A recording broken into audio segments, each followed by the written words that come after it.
Before I even opened my eyes to this world, grief was waiting for me. I joke that I came out of the womb carrying the emotional legacy of generations before me. My ancestors' unspoken pain, their losses, their survival stories etched into my body. Growing up, I learned that grief was suppressed, that emotion was something to be contained, tucked away like a secret. But for me, emotion was not quiet. It was alive. It was pumping in my veins like a pulse I could not ignore. I began to understand early on that my purpose here was not to survive, but to feel it all, to honor what came before me, and to finally give it a body, a voice, a breath. I remember the weight of those words as a little girl, "You're too much, Jillian." As if feeling deeply, expressing fully, and existing in my own skin were crimes. The people closest to me tried to close me off, to tell me that my emotions were inconvenient or unmanageable, and sometimes I believed them. But when the door to my room closed behind me, I discovered something extraordinary. My own freedom. Alone in that room, I allowed myself to cry, scream, to laugh, and dance. I began to trust the rhythms of my own body, even when the world told me to stop. It was in those private moments, when no one could see, that I first learned to move through my feelings somatically, to honor them, to recognize that my depth was not a burden but a gift, and that these rejections from others were really their projections.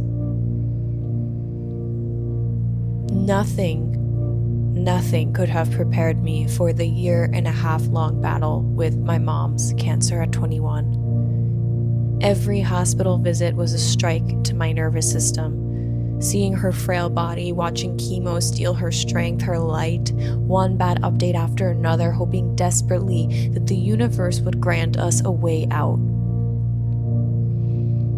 Some days I clung to memories of our ordinary life, walking through the mall, her sarcasm echoing through the spaces she graced, the light in her eyes still shining, her long hair again. Other days the trauma would hit, memories that my mind shut out, images that would surface unexpectedly, leaving me in a frozen state. I learned quickly that grief is not linear. It's a storm that rearranges the whole configuration of your soul. And as I moved through it, I realized something.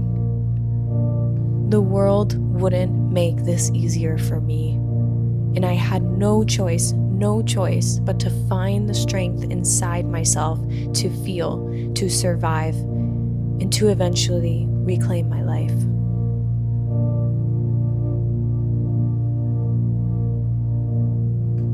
After my mom's passing, I faced a deep realization. I could no longer rely on anyone else to make decisions for me, to guide me the way she did, or love me the way she did. The structure I had leaned on my whole life had disappeared, leaving me with nothing but my own instincts and intuition. For the first time, I had to listen not to the voices of others, not to what I thought I should do, but to the wisdom of my own body, my own heart, my own knowing. It was terrifying and liberating all at once. Every choice I made, every step I took became an act of self-trust. And with each action, I felt a new layer of empowerment grow, a reclamation of my life that was mine to live, no longer shadowed by grief, but somehow strengthened by it. And at some point, I realized that the grief I carried didn't have to destroy me. It could fuel me. I began to see my pain as a reservoir of energy, raw and beautiful, waiting to be channeled into something transformative. Every tear, every breakdown, every memory of loss became artwork on the canvas of my life.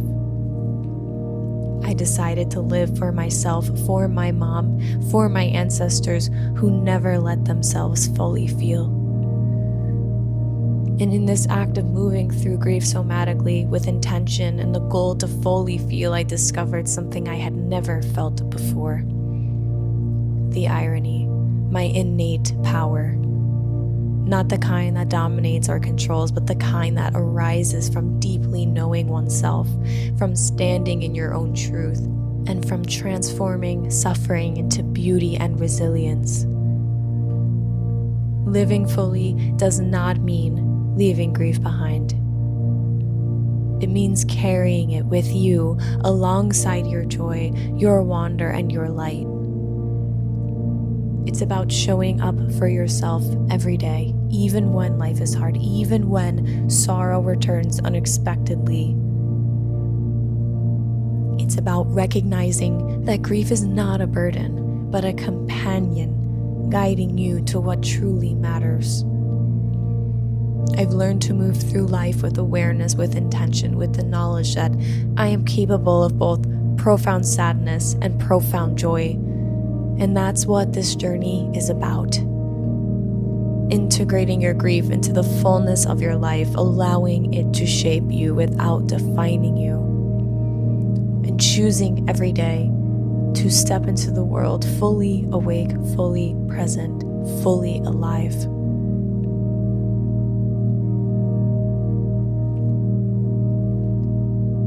If any of what I have shared has resonated with you, know that this is just the beginning.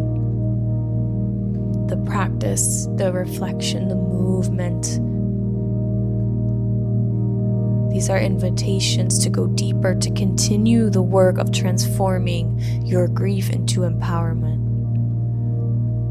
I have created spaces for you to step further into your journey through offerings designed to reconnect you with your body and your intuition, guiding you to fully integrate what you've discovered into your life.